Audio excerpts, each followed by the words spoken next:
Hi guys, welcome back to our channel on dogs things. दोस्तों, आज की video में हम बात करेंगे एक ऐसी डॉग ब्रीड के बारे में जो कि दिखने में बहुत ही ज़्यादा ब्यूटीफुल एंड अट्रैक्टिव होते हैं और उसके बादाम जैसी शेप में आइज़ या तो ब्लू कलर के होते हैं या फिर ब्राउन कलर के, और कुछ केसेस में तो ब्लू एंड ब्राउन दोनों मिक्स भी होते हैं। तो दोस्तों, अब तक तो आप समझ भी गए होंगे कि मैं किस डॉग ब्रीड के बारे में बात कर रहा हूँ।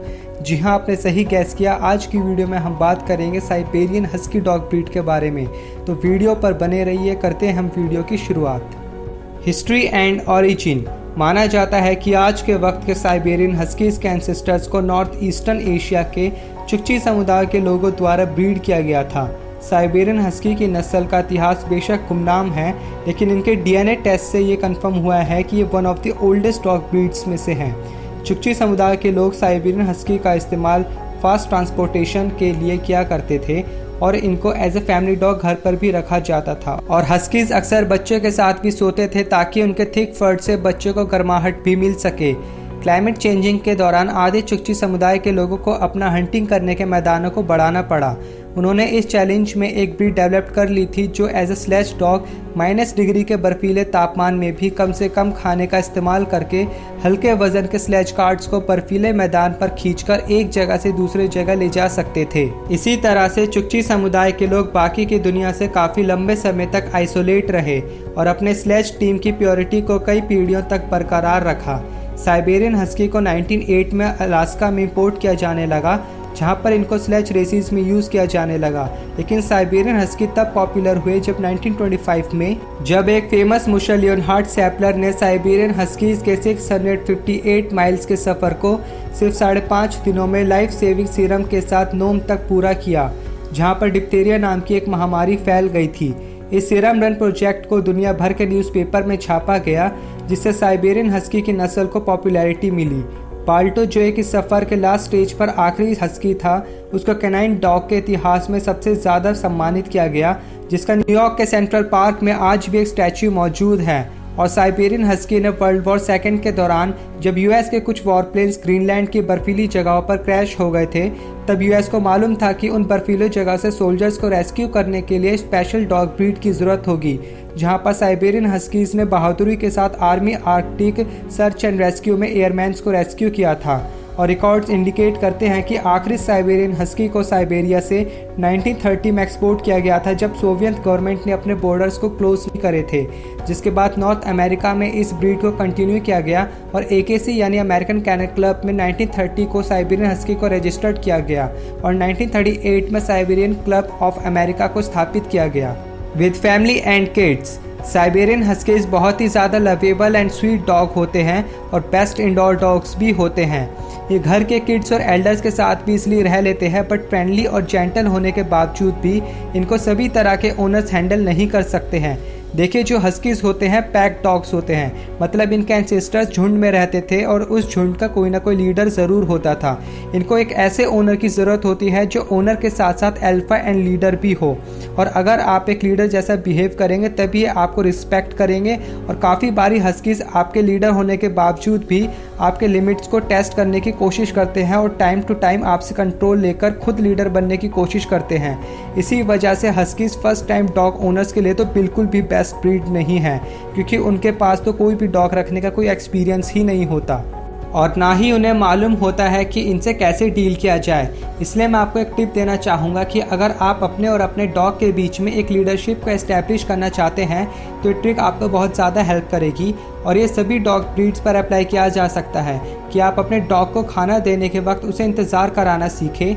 मतलब कि ऐसा ना हो कि आप उसके बॉल में खाना डाल रहे हैं और वो खाना को खाया जा रहा है। नहीं, आपको ऐसा नहीं करना है। आप उसके बॉल में खाना डालते वक्त उसे एक जगह बिठा दें और उसको तब तक खाने के लिए ना बोले जब तक आप उसे कमांड ना दें, और खाना बॉल में डालने के बाद एटलीस्ट 20 to 30 सेकंड्स तक उसे वेट कराएं, फिर उसे कमांड दें खाने के लिए। इस तरह आपका हस्की समझ जाएगा कि आप उसके फूड, ट्रीट्स और टॉयज़ प्रोवाइडर हैं और जितने भी बाकी के कैनाइन एसेट्स हैं आप उसको प्रोवाइड कराते हैं। इसका मतलब आप उसके लीडर हैं। Living with Siberian husky. Guys, Siberian husky दिखने में जितने ज़्यादा अट्रैक्टिव एंड ब्यूटीफुल होते हैं, उससे ज़्यादा उनको पालना एक बड़ी जिम्मेदारी का काम होता है। ये high energetic dog breed indoor और आउटडोर दोनों ही जगह बहुत ज़्यादा डिस्ट्रक्टिव हो सकते हैं।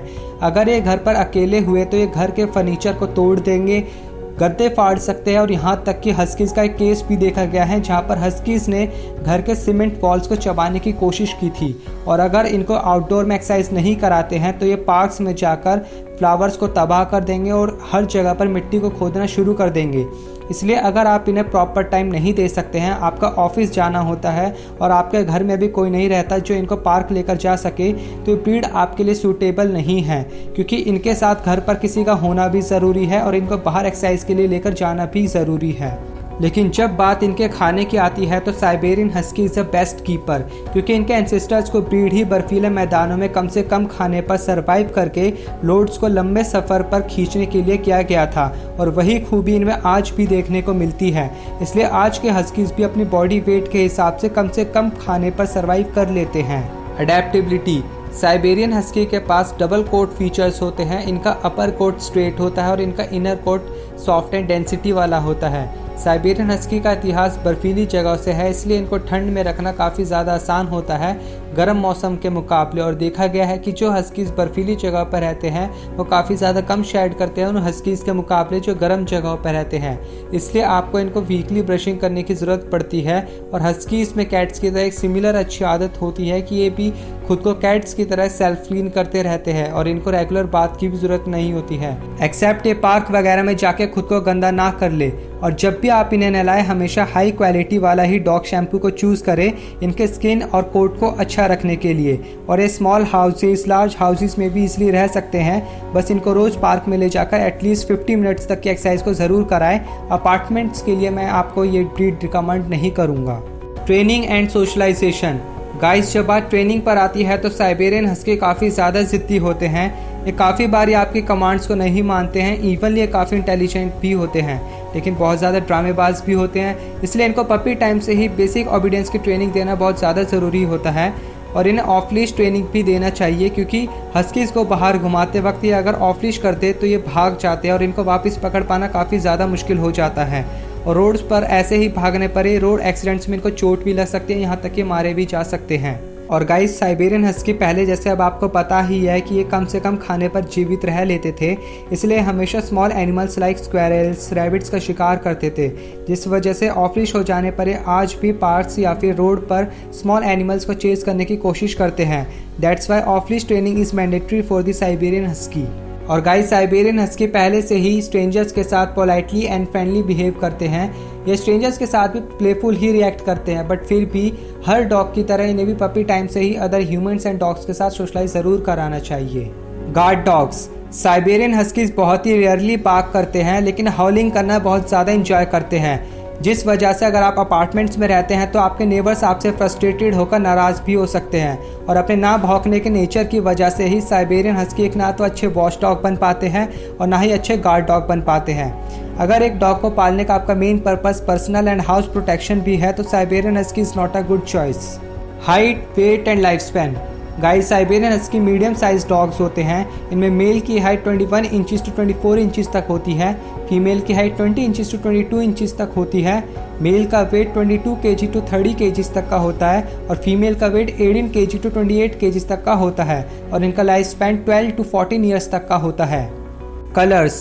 गाइस, साइबेरियन हस्की आपको काफ़ी सारे कलर्स में मिल जाएंगे, जैसे black and white, red and white, solid white, solid black, agouti, grey, sable, piebald, saddle pack, brown and white and so on. तो गाइस, ये थी हमारी आज की वीडियो साइबेरियन हस्की के ऊपर। और मैं जानते हुए वीडियो थोड़ी बड़ी हो चुकी है, लेकिन इस वीडियो में हर एक चीज़ को बताने के लिए ये वीडियो थोड़ी बड़ी हो गई है। आई होप आपने पूरी वीडियो को देखी होगी। इस पूरी वीडियो से आपको एक अच्छी जानकारी भी मिली होगी। अगर आपको हमारी वीडियोस अच्छी लगे तो प्लीज़ हमारे चैनल को लाइक कीजिएगा, सब्सक्राइब कीजिएगा। मिलते हैं आपसे नेक्स्ट वीडियो में। टिल द टाइम, नमस्ते एंड जय हिंद।